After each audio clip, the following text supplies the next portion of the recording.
Gracias por continuar con nosotros aquí en Oye País, y yo he traído un invitado hoy que lo he puesto en un compromiso gravísimo, gravísimo, porque él es político y como político lo he sentado en el trono de don Orlando Gil.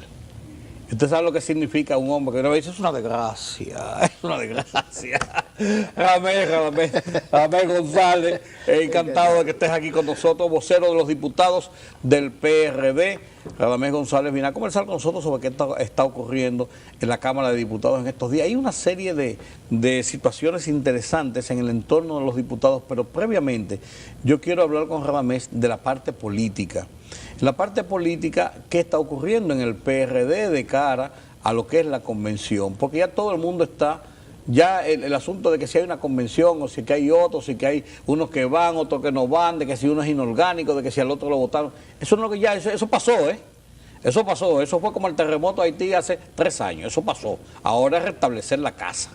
Y están en eso, entonces una forma de restablecer esa casa es el camino hacia esa convención.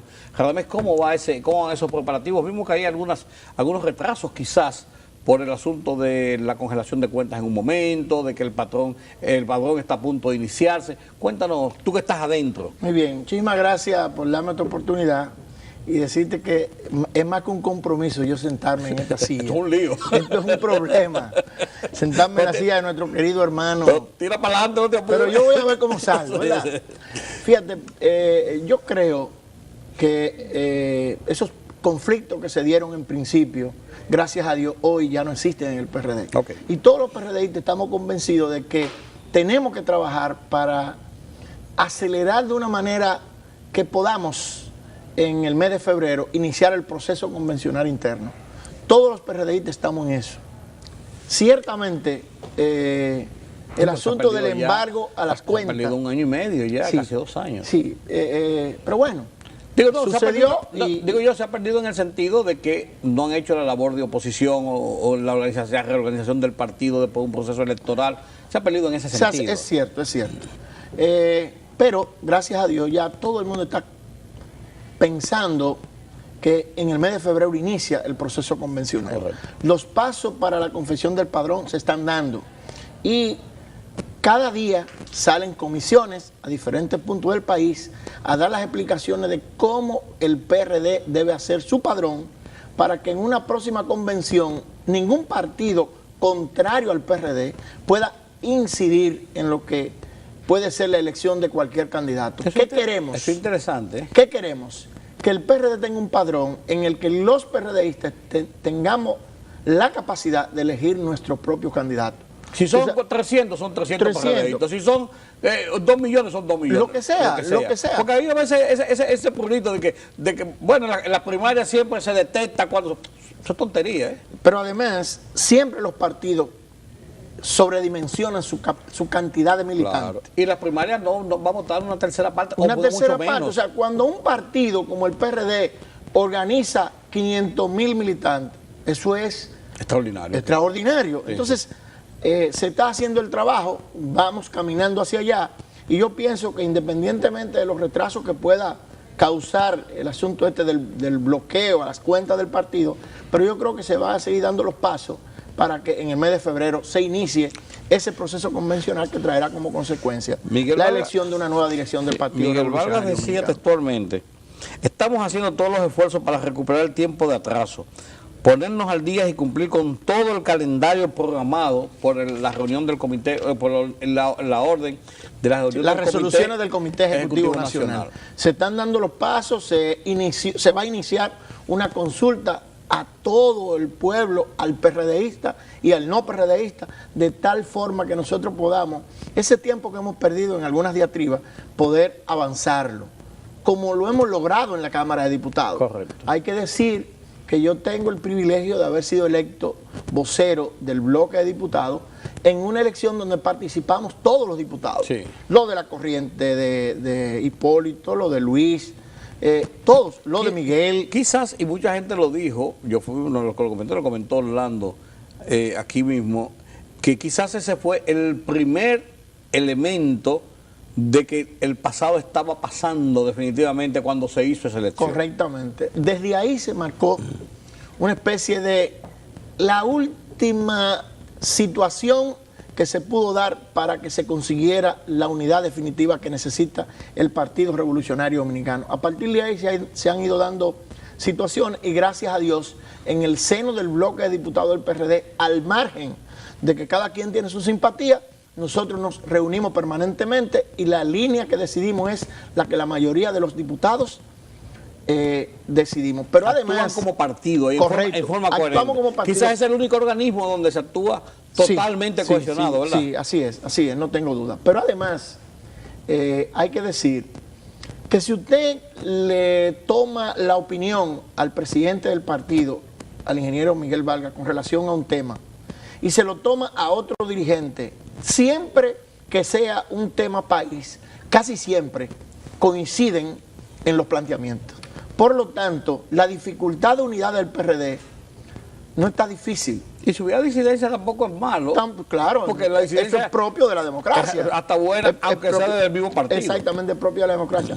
Pero nosotros, desde ese ejercicio y con el proceso que vamos a llevar a cabo de la consulta, nosotros lograremos al mes de febrero, si Dios quiere, tener un partido en condiciones de participar en una convención, de elegir las nuevas autoridades y al mismo tiempo de colocarse en el lugar que necesita no solo los PRDistas, sino el pueblo dominicano. El equilibrio democrático. Es un partido de oposición que le pueda decir al gobierno las cosas que hay que decirle a un gobierno que hasta el día de hoy no ha hecho nada en beneficio de la población.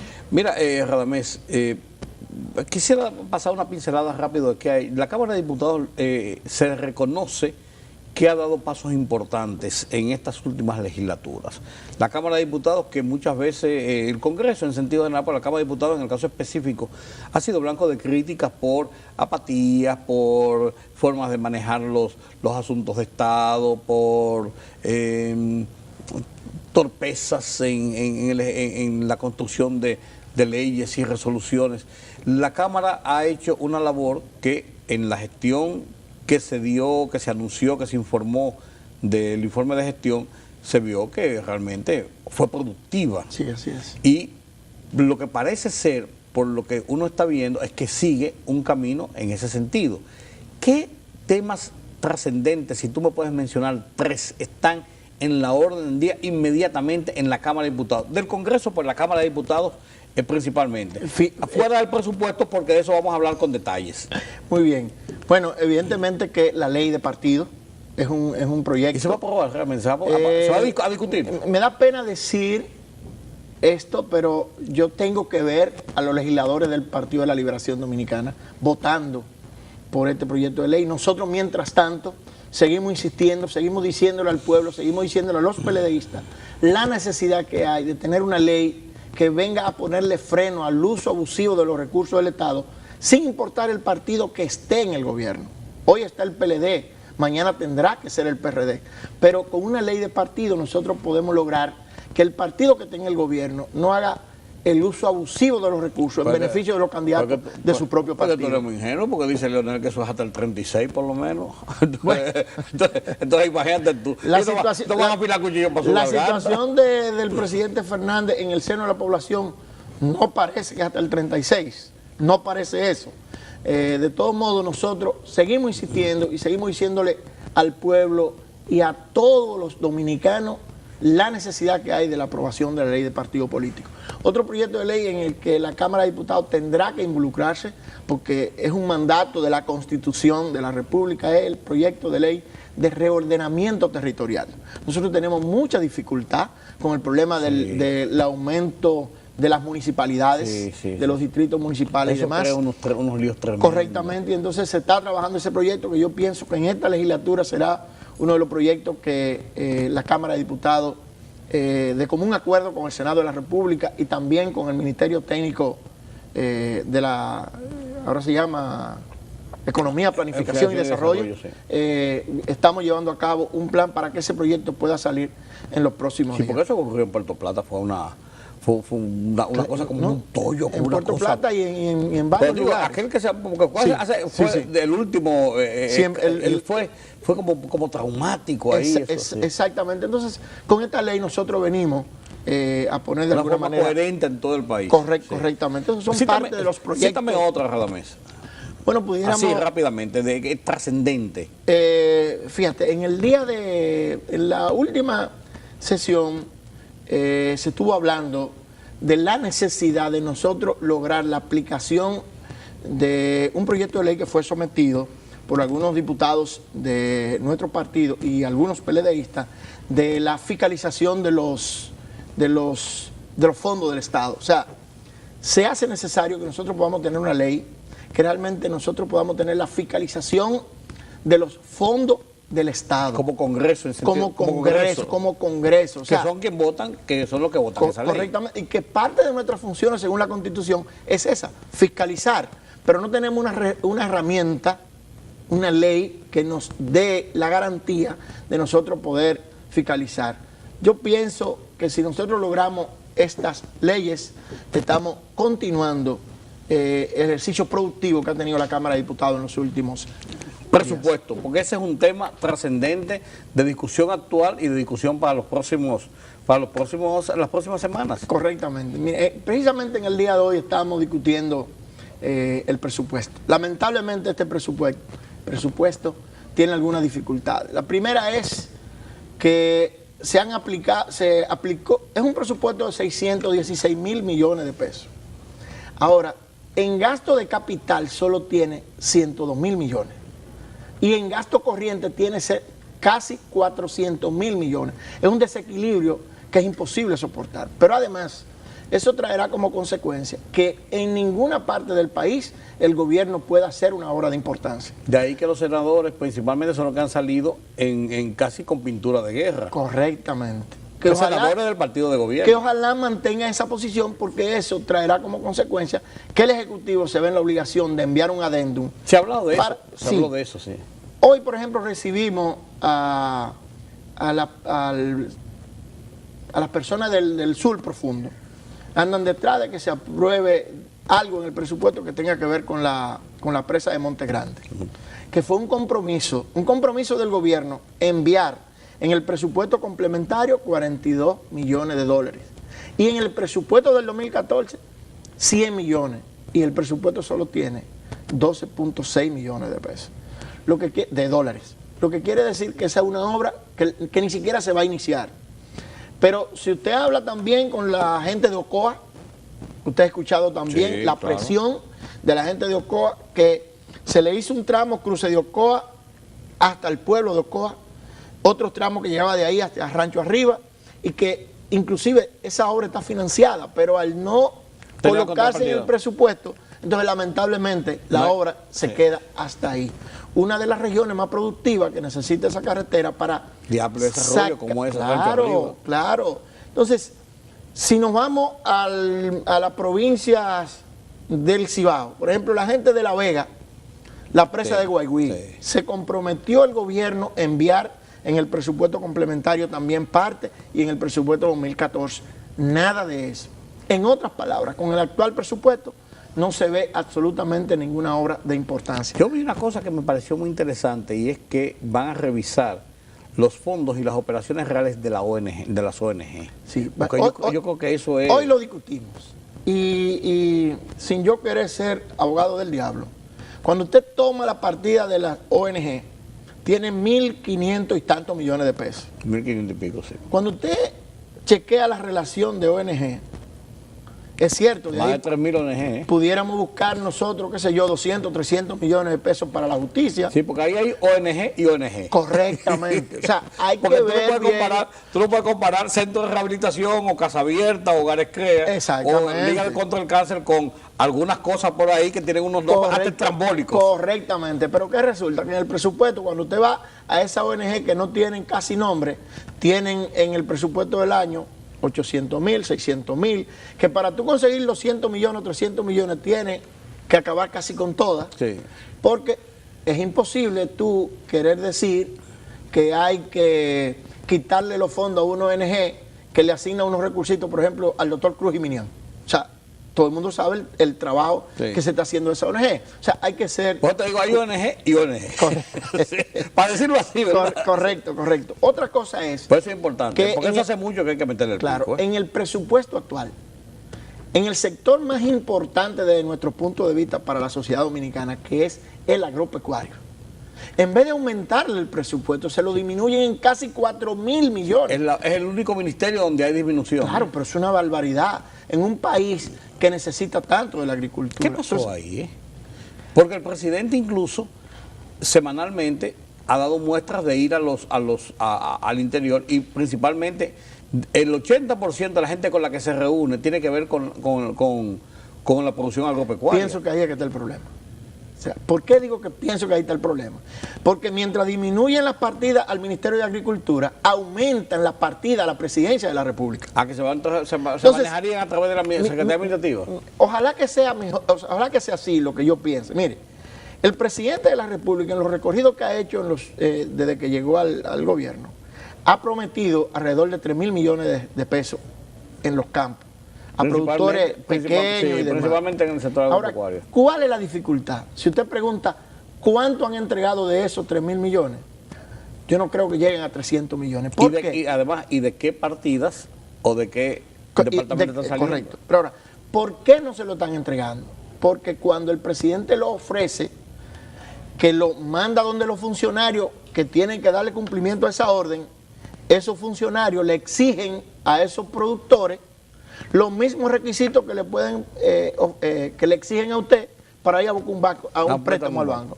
Por lo tanto, eso es imposible. Imposible. Por eso ha ofrecido muchísimo. Si tuvieran acceso a los bancos, no tuvieran problemas. Inclusive el banco agrícola no tuvieran problemas. No tuvieran que esperar que llegue el presidente. Sin yo querer ser muy inteligente, me supongo que la disminución de la partida de agricultura y el aumento a la presidencia de la República pudiera estar vinculada a eso. Cosa que desde mi punto de vista no es correcto, porque la presidencia de la República... es una distorsión. Exactamente, eso es una distorsión. Sí, si tú quieres ponerse a la agricultura y pídese a la agricultura. Exactamente, y que la agricultura lo maneje de una forma que le puedan llegar a esos productores. Ese es mi entender. Finalmente, Radamés, en el presupuesto, ¿qué han visto ustedes los legisladores, ya con los conversatorios que han tenido con funcionarios del gobierno y con la actitud para reformular algunas partidas en esto? ¿Han visto una actitud positiva? ¿Han visto una apertura? ¿Han visto un sentido de vamos a discutir el tema? ¿O simplemente han visto, bueno, nosotros somos el partido del gobierno y eso es lo que va? No. ¿Qué han visto? Hay que decir que hay el ambiente de que se pueda producir un adendum. Casi todo el mundo está convencido de que a la justicia hay que aumentarle algo. Casi todo el mundo está convencido que el gobierno tendrá que buscar un mecanismo de aumentarle algo a la municipalidad. Casi todo el mundo está convencido de que la presa de Monte Grande y otras obras como esa hay que buscar un mecanismo para que se puedan, que se sigan movilizando, igual que la carretera de Ocoa. Y los funcionarios que hasta hoy han visitado la comisión han estado contestes con eso. O sea, hay un buen ambiente. Hay un buen ambiente, y yo pienso, hoy recibimos la visita del director del INDRI, donde prácticamente él clamaba la necesidad de que esos recursos que necesitan, esas obras que son básicamente dirigidas por el INDRI, se le pueda también someter en el adendum parte para que esa obra finalmente puedan ser ejecutadas y no se retrasen. Porque, por ejemplo, el caso que es el que más ha sonado de la presa de Monte Grande, la intención que se tiene es que en el 16 se pueda inaugurar. Si se paraliza, no hay forma. Al contrario, se retrasa la obra a reiniciarla. Se retrasa la obra y aumenta también el precio. Entonces hay un buen ambiente en los funcionarios del gobierno para que esto se pueda resolver. Radamés González, gracias por estar con nosotros. Hemos conversado con el diputado Radamés González del Partido Revolucionario Dominicano. Es el vocero del PRD y con él podemos hablar sobre muchos temas, porque hay temitas que no hemos tocado, pero él aprendió el camino ya de cómo se llega aquí a Color Visión y al estudio de Oye País. Y el compromiso está abierto para seguir hablando de temas de política, de temas congresionales y de temas de la sociedad dominicana en sentido general. Gracias de nuevo. Muchas gracias. Gracias. Y a la silla de mi querido amigo Orlando. Te voy a perdonar, le voy a decir que yo te la presté. Permítanos la pausa en este punto y a la vuelta venimos con un poquito más todavía de Oye País.